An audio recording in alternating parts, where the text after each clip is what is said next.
ating Panginoong sa Jesucristo. Ayon kay San Mateo, sa Kabanata 10, nagsisimula sa talata 24 hanggang talata 39. Luwalhati sa iyo, Panginoong Jesucristo.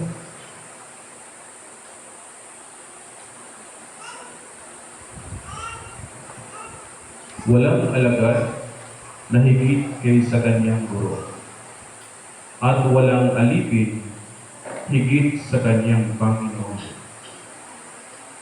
Masiyahan ang alagad na matulad sa kanyang guro, at ang alipin na matulad sa kanyang Panginoon. Kung ano ang puno ng sambahayan ay tinawag nilang Beelzebul, lalo na nilang aalimurahin ang kanyang mga kasambahay. Kaya, huwag kayong matakot sa kanila. Walang nagtago na di malalantad o naililihi na di maubunya. Ang sinasabi ko sa inyo sa dilim, ulitin ninyo sa liwanag. At ang ibinulong sa inyo ay inyong ipagsigawan. Huwag ninyong katakutan ang pumapatay ng katawan, ngunit hindi nakakapatay ng kaluluwa. Sa halip, ang katakutan ninyo'y ang nakakapatay ng kaluluwa at katawan sa impyerno. Hindi ba ipinagbili ang maya ng 2 o 1 pera? Gayunman, kahit isa sa kanila ay hindi nahuhulog sa lupa kung hindi kalooban ng inyong Ama. Maaaring maging ang buhok ninyo'y bilang na lahat, kaya huwag kayong matakot. Higit kayong mahalaga kaysa libu-libong maya. Ang sino mang kumikilala sa akin sa harapan ng mga tao, ay kilalanin ko rin naman sa harapan ng aking Amang nasa langit. Ngunit, ang magdatwa sa akin sa harapan ng mga tao, ay ipagdatwa ko rin naman sa harapan ng aking Amang nasa langit.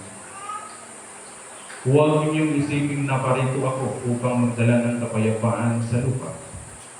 Naparito ako upang magdala ng tabak, hindi kapayapaan.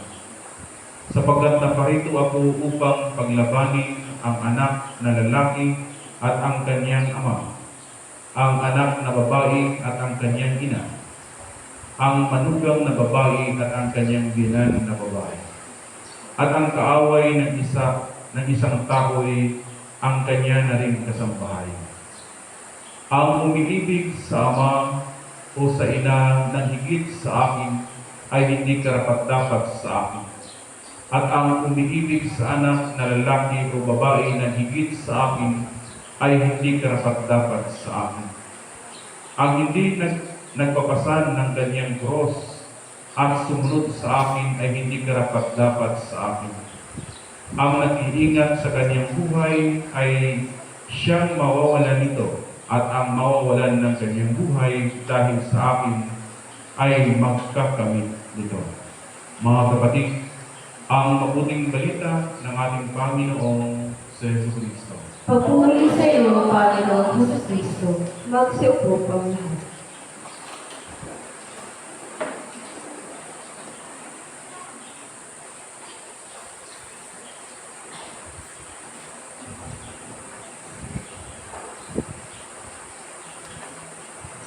Sa pangalan ng Ama at ng Anak at ng Espiritu Santo. Amen. Magandang umaga po sa ating lahat, mga kapatid. Magandang umaga rin po. Happy Father's Day po sa lahat ng mga tatay. Palakpakan po natin yung mga tatay. Naway patuloy kayong pagbabayan ng buong kapal. Mahalin at ingatan natin ang ating mga mahal sa buhay na pinagkatiwala ng Diyos sa atin. At sa umagang ito, sa ating pagtitipon ay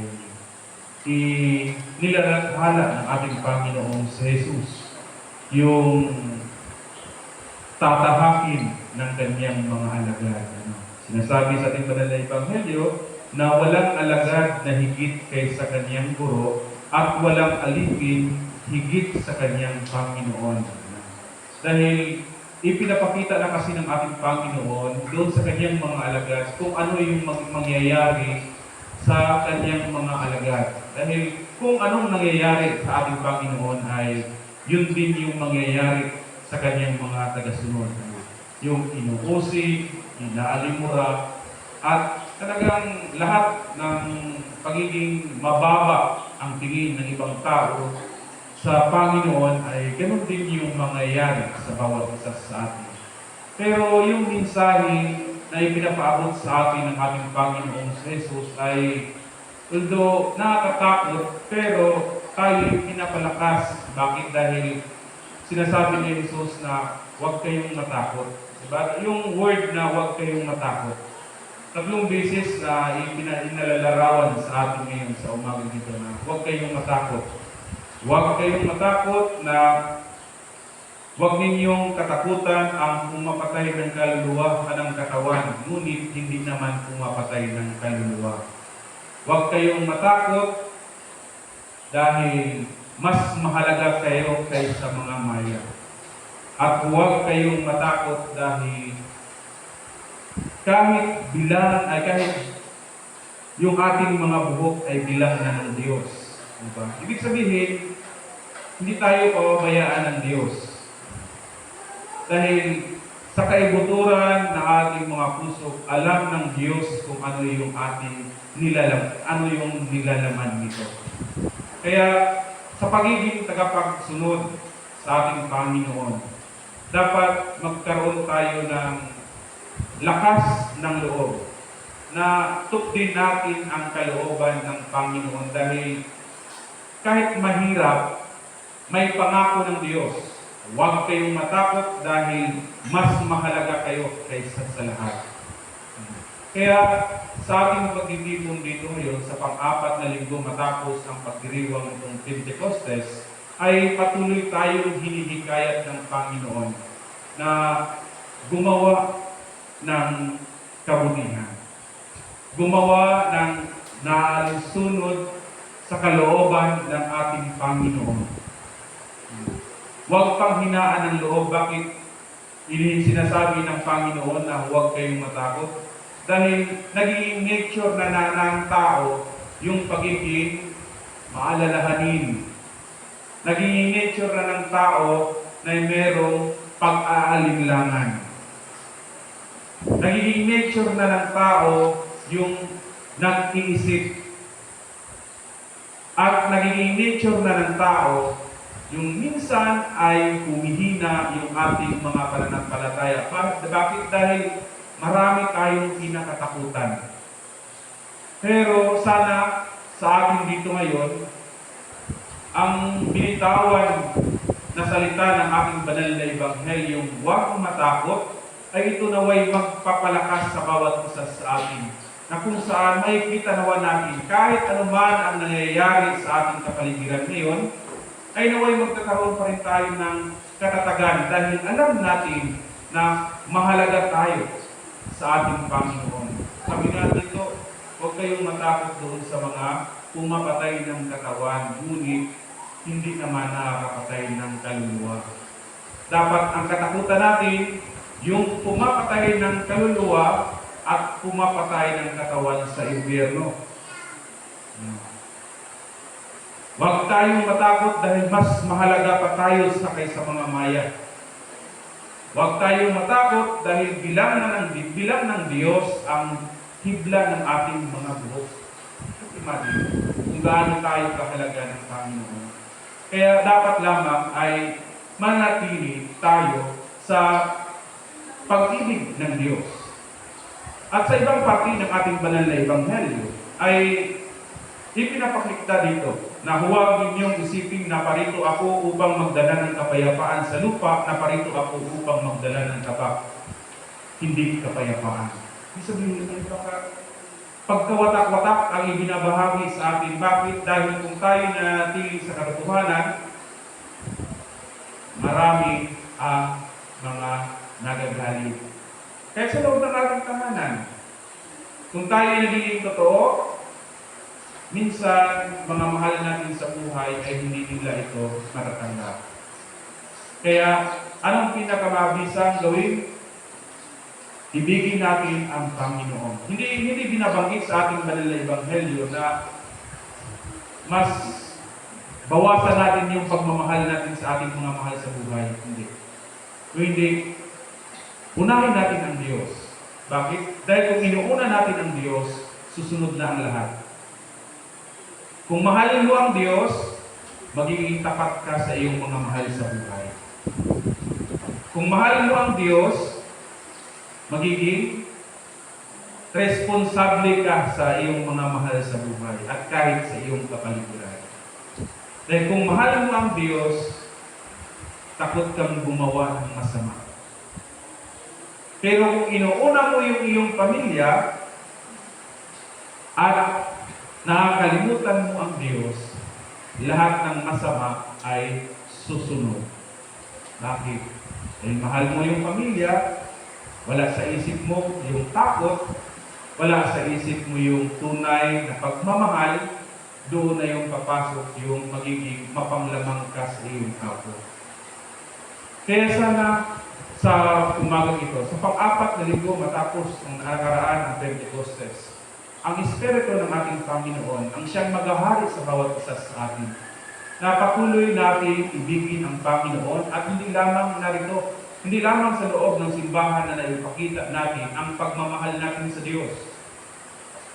Ang totoong pag-ibig natin sa Diyos ay kung ano yung ginagawa natin sa ating kapwa. Kung ano yung ginagawa natin sa ating sosyudad, sa ating kapaligiran. Dahil kung ating titingnan sa ating nangyayari sa ating sambayanan ngayon, ay parang napakagulo. Pero tayo ay pinapanatili ng Diyos na magiging tapat sa ating Panginoon. Manalig tayo sa ating Panginoong Diyos.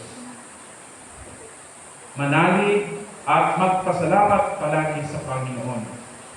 Kaya sana sa ating pagtitipon dito ngayon, inspirasyon nawa sa bawat isa dahil parang nagkatugma yung pangyayari ngayon at sa ating banal na ebanghelyo na marami tayong iniisip, marami tayong kinakatakutan sa buhay natin ito. Pero tayo patuloy na pinakalakas ng ating Panginoon. Kaya ang pagmamahal nawa ng Panginoon ang siyang mauuna sa bawat isa sa atin. Dahil sa pamamagitan ng tunay at tapat natin na magpaglilingkod sa Diyos at pagmamahal natin sa Diyos, ay ito rin ay pagpapakita sa pagmamahal din natin sa ating kapwa.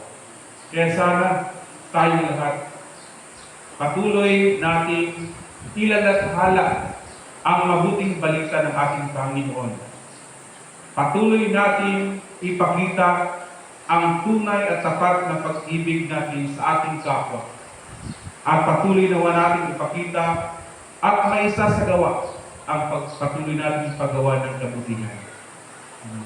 Dahil sa pagiging abala kasi natin sa isipin natin sa buhay natin ito ay nakakalimutan natin yung totoong layunin sa buhay. Dahil pag abala tayo palagi, natatakot tayo palagi, nawawala tayo sa tamang direksyon. Ito yung panahon na kung saan ang araw ng linggo ay ito yung panahon na kung saan ay ginigising tayo. Sa napakaraming isipin sa buong linggo, ay ito yung panahon na nire-redirect tayo ng Diyos. Binabalik tayo ng Diyos sa tamang landas na tatahakin natin. Kaya dapat bilang mga anak ng Diyos, tama lamang na papurihan at pasalamatan natin palagi ang Panginoon, makinig sa salita ng ating Panginoon sa pamagitan ng banal na ebanghelyo. Dahil dito natin makikita yung totoong layunin at pag-ibig ng Diyos sa sangkatauhan. Sa napakaraming alalahanin natin, lagi natin itatak sa ating mga puso't isipan na mas higit na mahalaga tayo sa mga maya at alam ng Diyos ang nilalaman ng ating mga puso. Ibig sabihin, tayo'y mahal ng Diyos. Kaya sana ito yung magbigay ng encouragement sa bawat isa sa atin na patuloy nating patatagin, pagtibayin ang ating pananampalataya sa Panginoon at patuloy nawa tayong maglingkod sa ating Panginoon. pagpalain tayo ng kung may kasama. Sa pangalan ng Ama at ng Anak at ng Espiritu Santo. Amen. Magsitayo po ang lahat. Sabay-sabay po natin sabihin ang ating sumasampalataya. Sumasampalataya kami sa isang Diyos, Amang makapangyarihan, na lumikha ng langit at lupa, at ang lahat ng nakikita at di nakikita. Sumasampalataya kami sa isang Panginoong Kristo, buktong na anak ng Diyos, na mula sa mga kalupan simula ang panahon. Diyos buwan sa Diyos, liwanag lahat sa liwanag. Diyos na totoo, buwan sa Diyos na totoo. Inianak ni Likha kaysa sa pagka-Diyos sa Ama. Sa pamamagitan niya, nilikha ang lahat, na para sa ating mga tao at sa ating kaligtasan, ay nanawag siya ang buwan sa langit. Sa pamamagitan ng kapangyarihan ng Espiritu Santo, pinanak siya ng malalagyan ng tao, ipinako sa krus sa alang-alang sa ating sa panahon ni Poncio Pilato, nagpakasakit, namatay at nilibing, at muling nabuhay sa ikatlong araw sa katuparan ng mga kasulatan. Umakyat siya sa langit at naluklok sa kanan ng Ama, at muling darating ang maluwalhati upang hukuman ang mga buhay at mga patay, at ang kalain ay walang hanggan. Sumasampalataya kami sa Espiritu Santo, ang Panginoon at nagbibigay ng buhay, na nagbubuhat sa Ama. Sinasamba siya at niluwalhati kasama ang Ama at ng Anak. Nagsalita siya sa pamamagitan ng mga propeta, na nakikinig sa Iglesia Krista, banal, katolika at apostolika. Naniniwala kami sa isang binyag sa pagpapatawad ng mga kasalanan, at hinihintay natin ang muling pagkabuhay ng mga namatay at ang buhay na walang hanggan. Amen. Magsinuhod po ang lahat para sa panalangin ng bayan.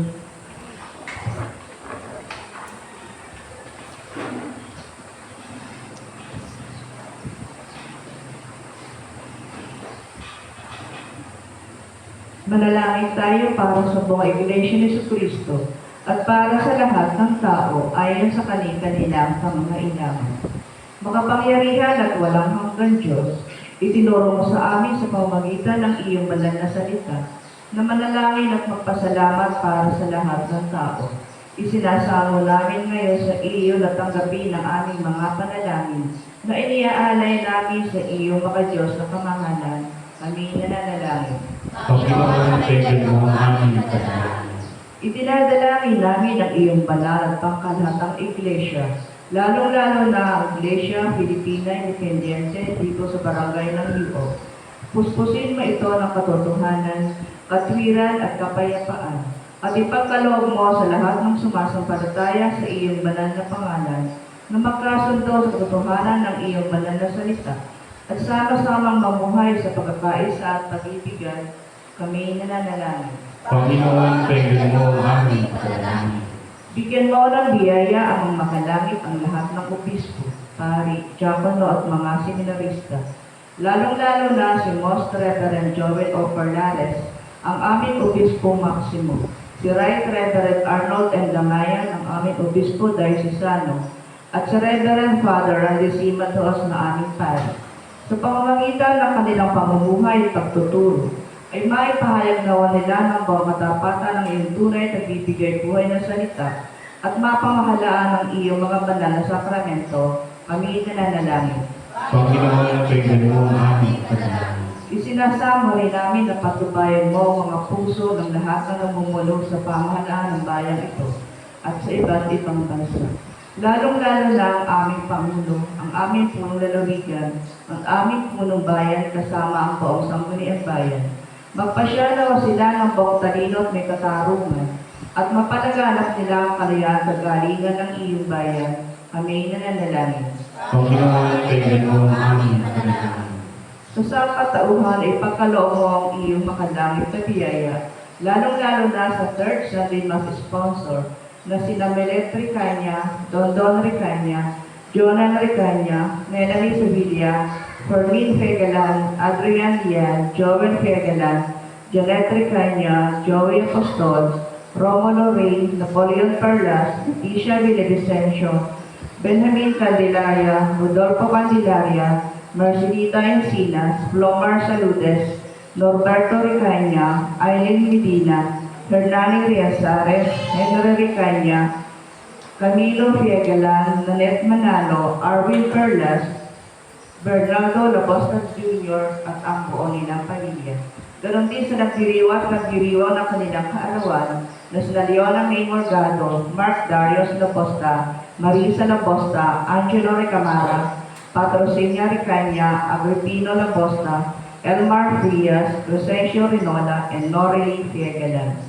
At sa kongregasyong ito, tingkin at tanggapin naman nila ang iyong banal na salita ng may kababaang loob at masunuring puso at paglingkuran ka na may katapatan sa lahat ng araw ng kanilang buhay, kami nananalangin. Panginoon, bigyan mo ang aming Isinasamo namin, Panginoon, sa iyong kagandahang loob ay bigyan lakas at tulungan ang lahat ng nasa ligali, kalungkutan, pangangailangan, may sakit o kapansanan, lalong-lalo na sina Mylene Villavicencio, Rude Salutes, Father Edwin Lonto, Dolores Ricanya, Ana Marifa, and Emily de los Santos. Kami nananalangin. Panginoon, bigyan mo ang aming panalangin. Inaalaala namin sa iyong harapan ng iyong mga lingkod, lalo na sa Edgardo Medina, na sumakabilang buhay na sumasampalataya kay Kristo. Isinasamo namin ikaw at mo sa kanila ang patuloy na pagyabong sa pag-ibig at paglilingkod sa iyo. Kami nananalangin. Panginoon, bigyan mo ang aming panalangin. Pinupuri rin namin ang iyong mga banal na pangalan para sa lahat ng iyong mga santo. Bigyan mo kami ng biyaya upang makasunod sa kanilang mabubuting halimbawa. At kami, kasama nila yung makarating ng sa ganapan ng iyong banal na kaharian.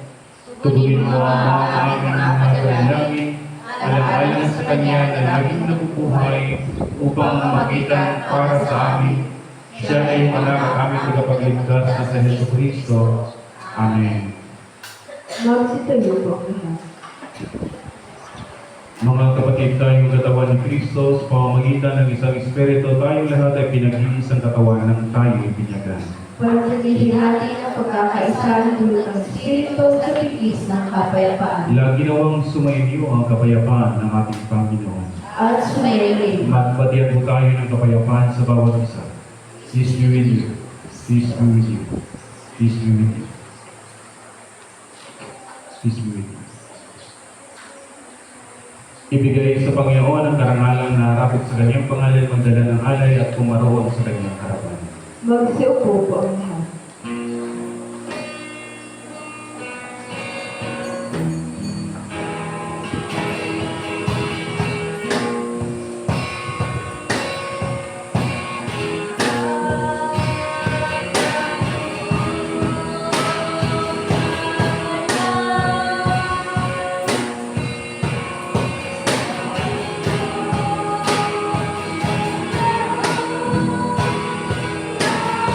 Lord.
Itaas po natin ang ating mga alay at tayo po'y manalangin. Mauwaing Diyos, ipinagkaloob mo sa amin ang lahat ng bagay. Sa iyong kasaganan ay binigay mo ang lahat ng aming mga pangangailangan. Kami na iyong pagkubang ng malikod, Ay nag-aalay sa iyo nitong sagisag ng aming pagdanaw ng utang na loob sa lahat ng iyong kaawaan. Amen.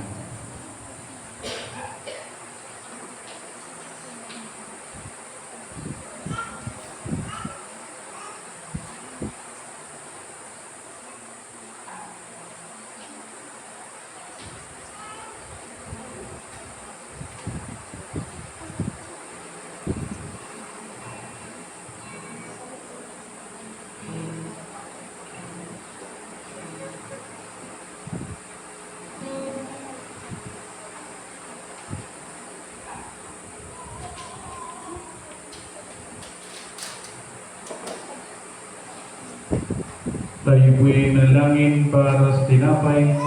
Walang hanggang Diyos, pinatubo mo ang butil at ang larito'y ginawa namin ang tinapay na ito. Iniaalay namin ito sa iyo, upang sa amin ang maging tinapay ng buhay. Ipagkaloob mo na kami ang kapito ay mapupulot sa bigis ng pag-iibigan. Amen.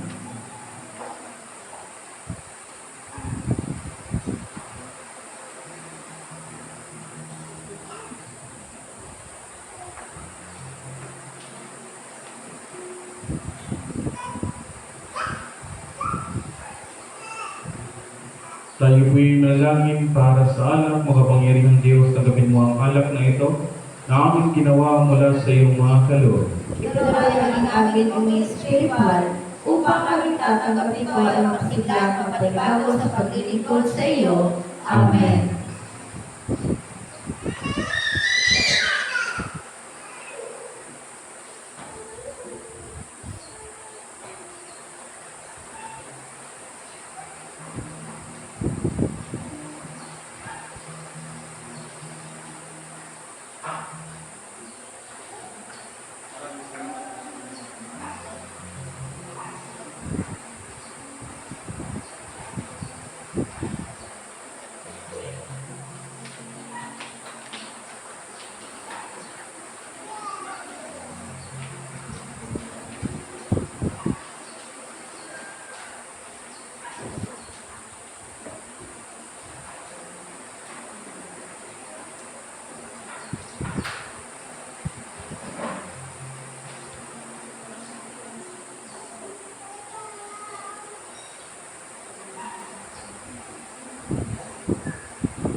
at sa ating pong pagpatuloy ng pagdiriwang ng banal na misa.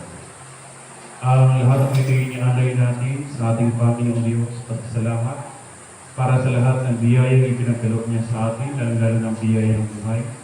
Naway sa ating pagtitipon dito ngayon, patuloy na wang ibuhos sa bawat isa sa inyo ang kababal at biyaya mula sa ating Panginoon at ingatan kayo sa pamamagitan ng inyong Espiritu Santo sa paglalakbay ninyo sa buhay na ito.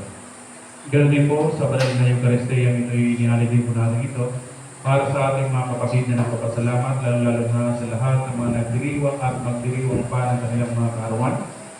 Lalo-lalo na kina Leona May Morgado, Mark Darius Labusta, Marisa Labusta, Angelo Recamara, Patrocinia Recania, Agripino Labusta, Elmar Reyes, Crescencio Reñola, at kay Norelie Viagalan. Nanaway patuloy naman kayong pagkalooban ng marami palawang kaarawan sa inyong buhay. Ganoon din po ang kalakasan ng inyong mga pangangalawan. Ganoon din po sa sponsor sa umagang ito, ang Third Sunday Mass sponsor, naway pagkaloob ng Panginoong Diyos sa inyo ang isang masaganang pamumuhay. Ganoon din po sa pagdiriwang po natin itong banal na misa, tulungan din po natin sa pamamagitan ng ating mga nagkaisa sa ating mga panalangin para sa ating mga kapatid na may mga karamdaman. Naway pagkalingin sila ng ating Panginoong Diyos at tulungan. Lalo na sa ating mga kapatid na sina Maygin Villavicencio, Rodi Saludes, Father Edwin Lutok, Dolores Regania, Ana Maripaa, at ganoon din po kay Emily de los Santos. Ganoon din po sa kanilang misa ito, inaalaala din po natin ang mga kaluluwa ng ating mga kapatid na sa makabilang buhay na, lalo-lalo na ang kaluluwa ni Edgar Lumidina, na naway magkaroon ng katahimikan para sa kanyang kaluluwa. Manalangin tayo mga kapatid upang ating hain marapat sa Diyos, amang makapangyarihan. Tanggapin naman ng Panginoon ang ating hain sa ikapupuri at ikaluwalhati ng kanyang pangalan sa ating kabubuti at ng kanyang iglesia.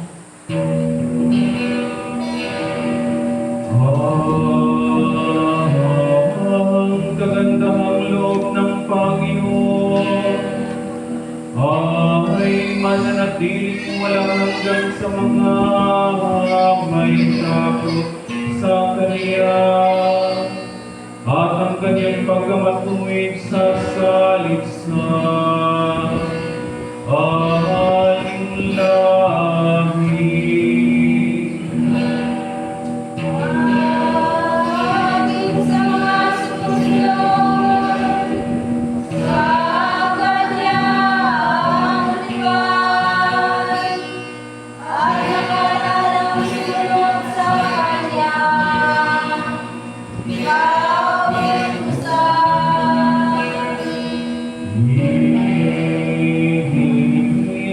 Tinatak ng Panginoon ang kanyang luklukan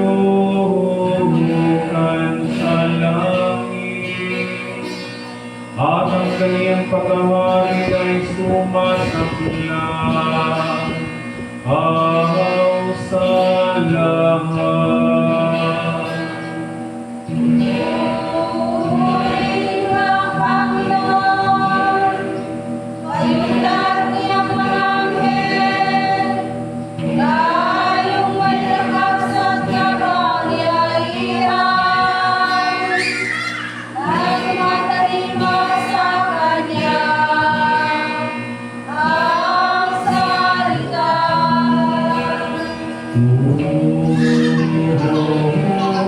Ringinin niyo ang Panginoon, kayong lahat niyang mga hukom, kayong mga lingkod niya na sumusunod sa kanyang kalooban.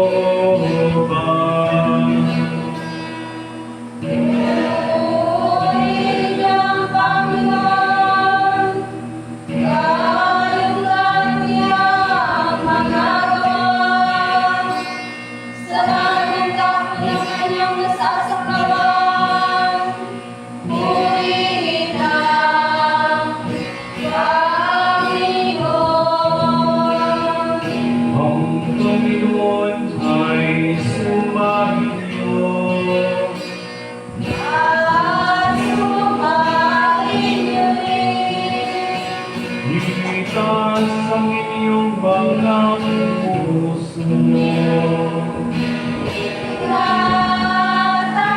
namin sa Panginoon.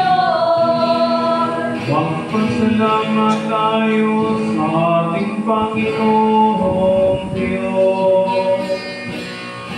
Salamat na siya natin sa mga tuloy.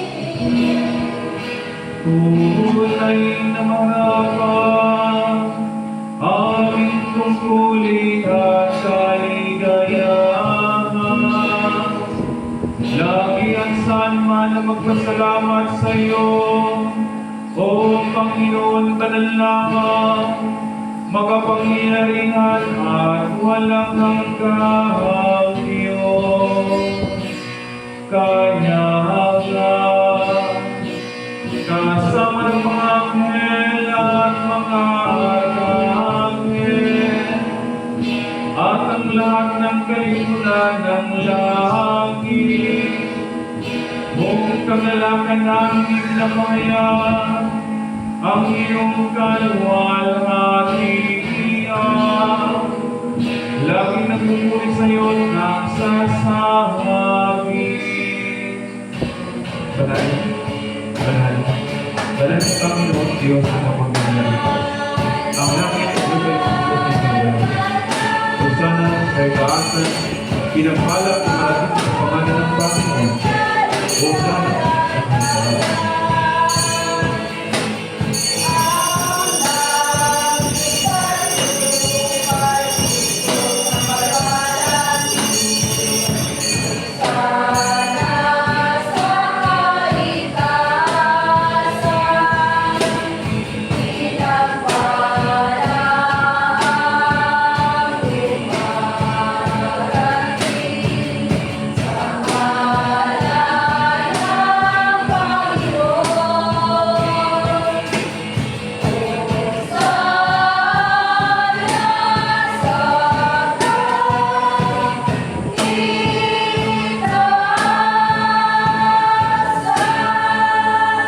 Magsiluhod ang lahat.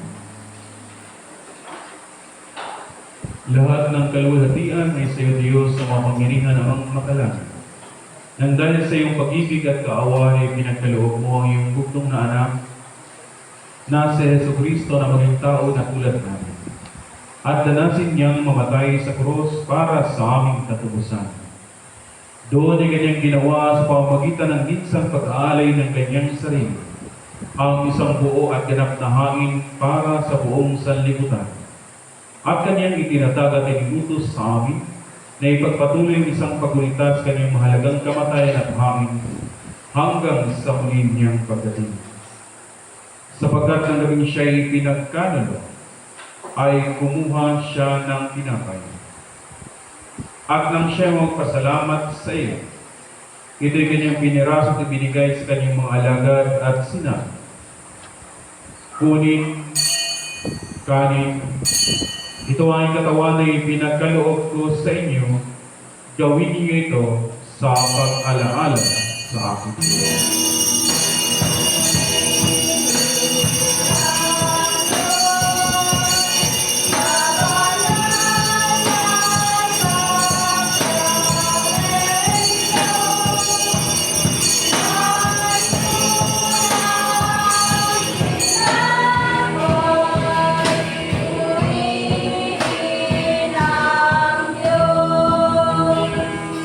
Matapos ang hapunan ay kinuha niya ang kain.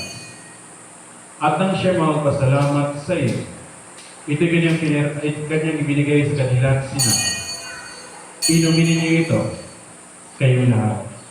Sapagkat itong aking dugo ng bagong tipan ay binubuhos ko para sa marami.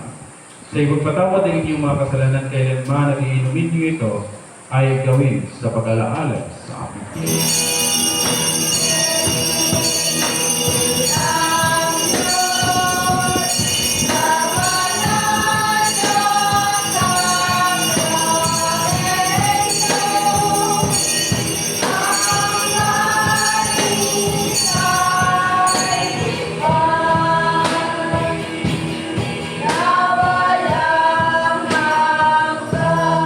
Pagsisayin ko ang lahat para sa Kaya sabay-sabay po natin ipahayag ang misteryo ng ating pananampalataya.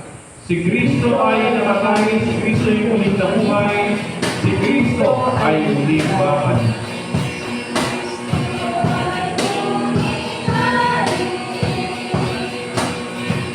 Salini ay binihari, bilang pagkain inumin, nagsasayuhan natin, hanggang sa siya'y dumating, hanggang sa siya'y dumating. Kaya nga, Panginoon, amang magalangit, ginaganap namin ang iyong mga abang lingkod at palaalang iniutos ng iyong anak. Sa aming pagunita sa kanyang pinagpalang pagpakasakit, mahalagang kamatayan, sa kanyang makapangyarihang pagkabuhay na maguli, at maluwalhating pag-akyat sa langit, at sa aming paghihintay sa kanyang maluwalhating pagbabalik, ay aming inialay sa iyo itong tinapay ng buhay, at itong kalis ng kaligtasan, at kasama ng mga handog na ito'y inialay namin ang aming mga sarili, na isinasamo namin sa iyo, na tanggapin sa iyong kalangit na altar itong aming haing papuri at pasasalamat. Butihin naman, sa kapangyarihan ng iyong Espiritu Santo, ay pagpalagin mo at pakabanalin mo itong tinapay at alay, upang para sa amin ay may kamahal-mahalang katawan at dugo ng iyong anak na sa Jesucristo. Ang lahat nawa at katanggap ng banal na kominyong ito ay mapuspos ng iyong biyayang makalangit na pagpapala at maging kaisang katawan niya upang siya'y manahan sa amin at kami sa kanya. At pagamat kami hindi karapat-dapat na mag-alay ng anumang hain, gayon may sinasamo namin sa iyo na tanggapin ang aming tungkulit paglilingkod Magsinghod sa pamamagitan ng Jesucristo na ating Panginoon, sa pamamagitan niya at kasama niya at sa Kanya na kaisa ng Espiritu Santo, ang lahat ng karangal at kalwalhatian ay sa iyo, o amang mga pangyarihan, ngayon at magpakailanman.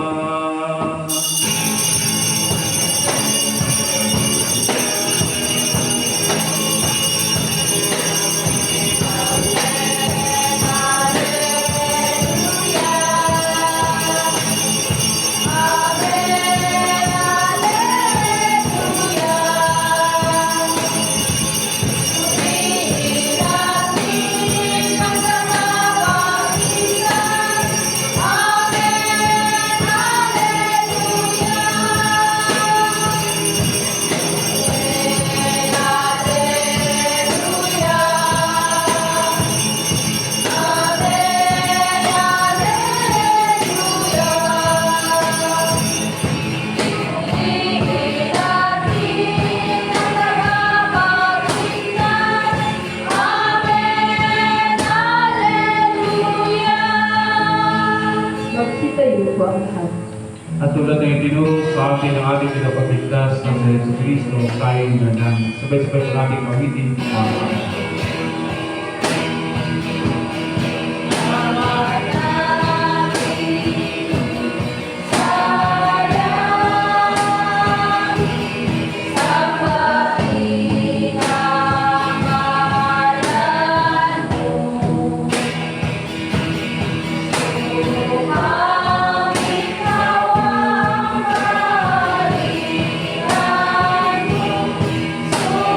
Sundin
Panginoon, sinasamo namin sa iyo na iligtas kami sa lahat ng masama at ipagkaloob sa amin ang iyong kapayapaan sa panahon.